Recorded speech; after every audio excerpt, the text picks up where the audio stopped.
Cuando cayó el telón de acero, como se solía llamar al Imperio Soviético, una de las imágenes icónicas de ese cambio de los tiempos era la apertura de los restaurantes McDonald's, obviamente una de las marcas estadounidenses más conocidas del mundo.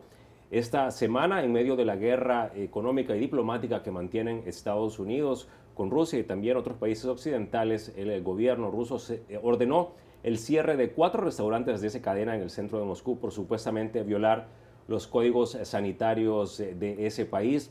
Sin embargo, eso es parte también de las sanciones que anunció el gobierno para de alguna manera responder también a las sanciones económicas que han sido impuestas desde los Estados Unidos y también desde la Unión Europea. Estas sanciones que anunció el presidente Putin incluyen prohibir la importación de alimentos como carne y también como carne de pollo y otras aves, no solo de los Estados Unidos, sino también de sus vecinos más cercanos en Europa.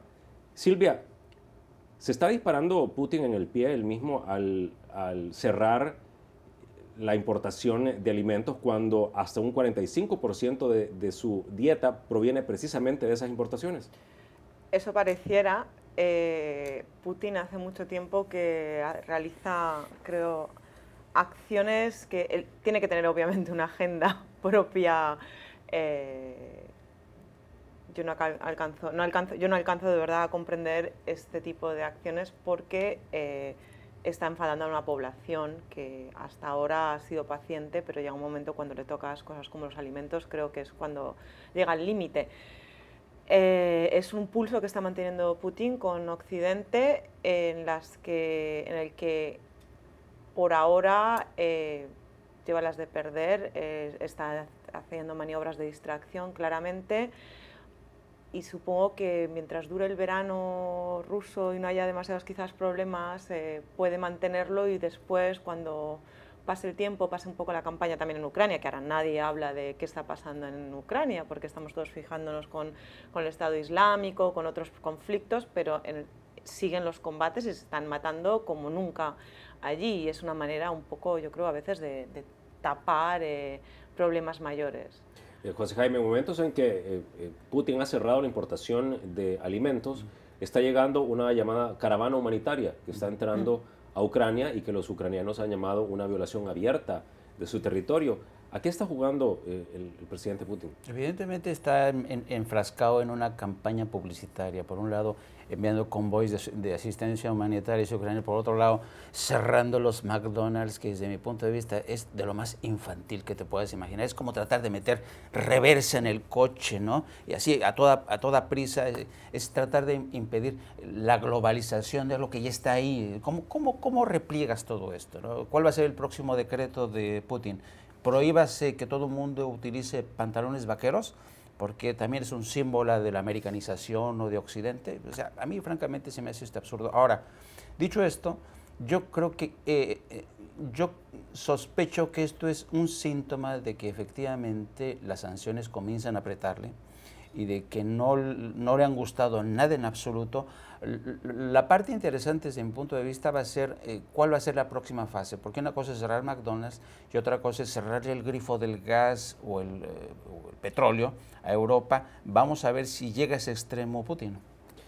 Héctor, precisamente, y lo que hablaba Silvia, que mientras que el verano se mantenga, probablemente jugar este ajedrez no llega al punto del jaque mate.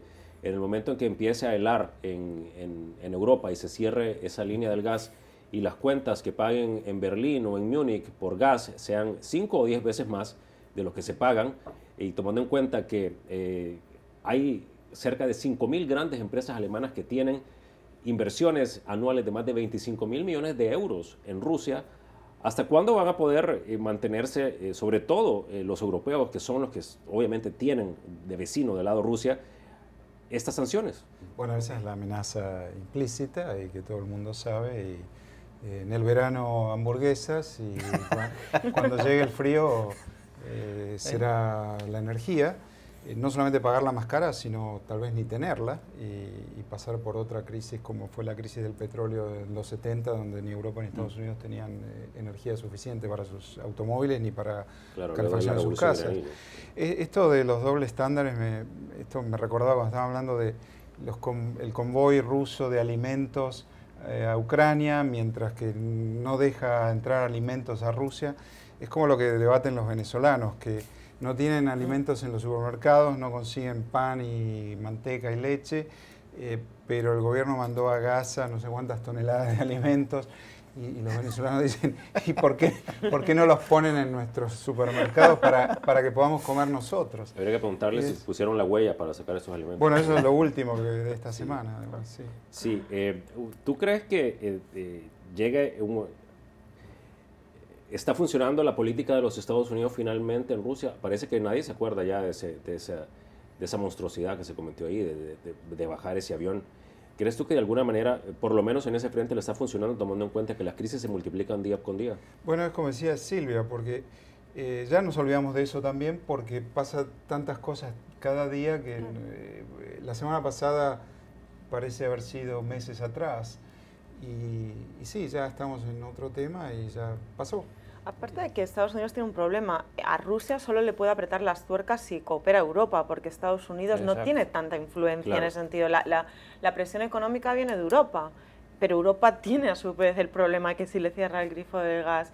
Por eso Europa hasta ahora, hasta la última tanda de sanciones, había sido mucho más laxa, mucho más suave que Estados Unidos. Estados Unidos está ahora en un momento casi ¿cómo se llama?, de autosuficiencia energética, no tiene la presión, tampoco ha sido nunca dependiente del gas de Rusia, tiene otras fuentes. Estados Unidos puede hacer más, pero Estados Unidos lo que puede hacer en plan de sanciones es limitado si no juega Europa con ellos. Y, perdón, el problema añadido que Estados Unidos necesita a Rusia para algunas de las negociaciones complejas que tiene en otras partes del mundo, como en Oriente Próximo, con lo cual, y eso lo sabe también Putin, que Rusia tiene un poder de veto. Rusia tiene un poder de veto, recordémoslo, en la silla del Consejo de Seguridad de Naciones Unidas, en momentos en que las crisis se multiplican, parece como esporas de verano, esperemos que sean únicamente estas crisis, José Jaime. Sí, pero al final del día yo creo que lo que más le conviene a Rusia, y yo creo que esa ha sido la apuesta desde el comienzo, es que el tema de Ucrania se convierta en uno más de esos conflictos congelados, ¿no?, que de manera cíclica nos van a llamar la atención, pero mientras más se quede congelado, mientras más se pudre el asunto, va a ser mejor para Rusia, porque Rusia va a seguir operando poco a poco para tratar un poco de conseguir sus objetivos.